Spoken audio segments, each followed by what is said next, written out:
unbox na tayo ulit ng purchase ko nito, yung distortion na mura, 400, model ako, last na to. Ito po ay ang vintage distortion. May dagdag siya, may binigay. May extra. Ano ba to? Ano ba to? May binigay. Ano ba to? Siyang, buksan mo nga ito, Siyang. May binigay. Hindi ko lang. May bando siya. Ang gagawin sa loob. Para may ito. Iyaw. Ayan. Nakalang sa mga. Kasunod. Iyaw. Sunod. Iyaw.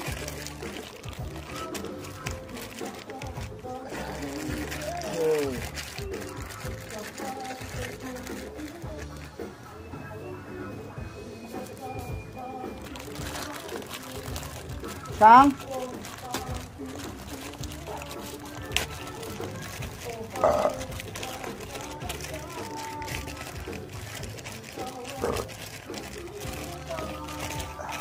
Okay guys, ito na.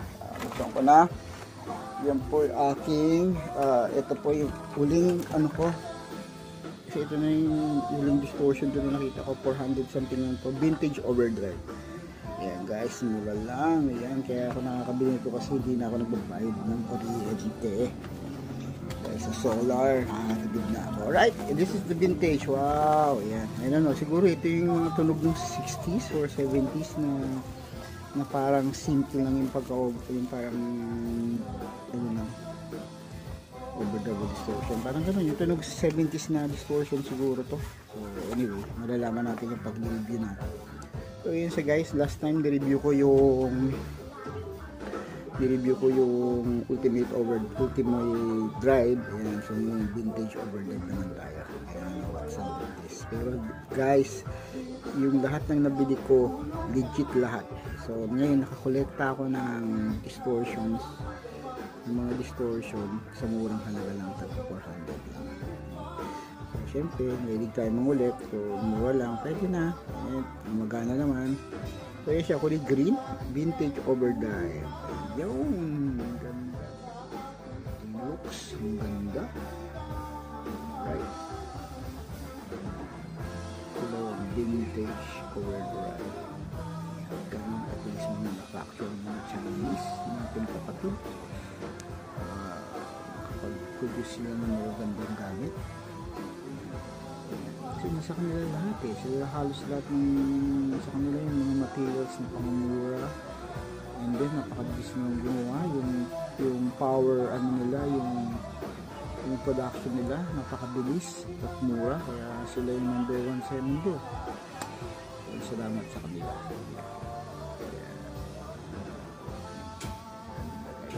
Siguro, and guys, dapat bumili na kayo nito kasi limited lang talaga stock na. Pag hindi kayo bumili nito, baka hindi na sila gumawa kasi parang clone to eh. So talagang hindi sila yung mga big company na gumagawa. Kasi napansin ko, yung unang binili ko, nung naubos, hindi na sila nag-produce. Ngayon, ito naman, may pangalawa. Pero maganda yung materials na gumagawa ng konti. Good aluminum talaga. Alright guys, hindi dito. Alright guys, alright. As you look, presentable naman sa halagang 400. No? Hindi mo kalaing may mga mabibili kang murang effects. No? It actually, pangalawang beses ko na I mean, tiyempo lang talaga. Hunting lang din pag sa pagbili ng mga item. So, pero guys, ito ay hindi second hand, brand new po ito. This is a clone to na effects na ginagawa sa China. May nabili pa akong mura eh. Tatlo yun, tag 250 lang, 500, mas mura. Tapos ang pinakaiba lang ng 200, 300, plastic yung cover. Pero guys, legit, yung delay ko yun 250 lang yung cover yun.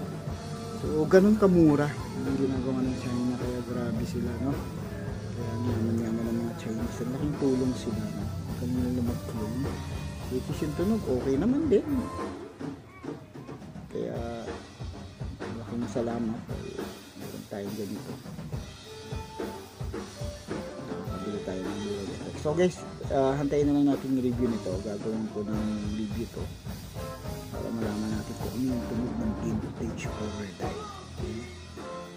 Alam ko may overdrive ako. Review ko na yun. So guys, hanggang dito na lang.